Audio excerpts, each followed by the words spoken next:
part one is making sure we're getting data from diverse people. Part two is making sure that that data is available to all the people who would want to work on it. And how do we democratize access to that data?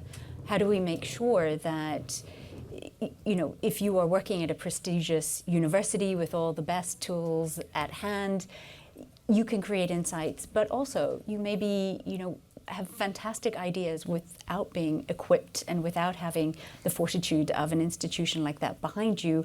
Do you still deserve to access that data and to be able to generate insights? I don't know if you want to comment on that.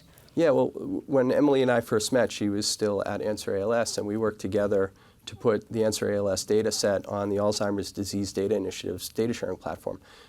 That's run by Gates Ventures, Bill Gates' private office. Bill and his family have a connection to Alzheimer's that they've been very public about, which led him into some very significant philanthropic efforts around Alzheimer's.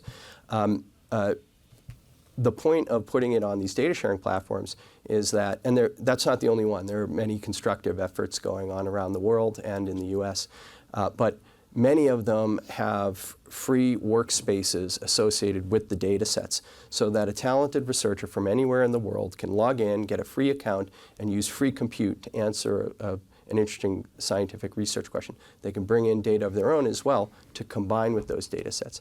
And I think this is the future. There are some real important and thorny technical questions about how we're going to make these massive data sets that are all over the world available to people in a way that's cost effective. We don't want to make copies of these data sets and move them around and have to store them in redundant places, you know. So we have to work on some underlying computer science technologies that allow this.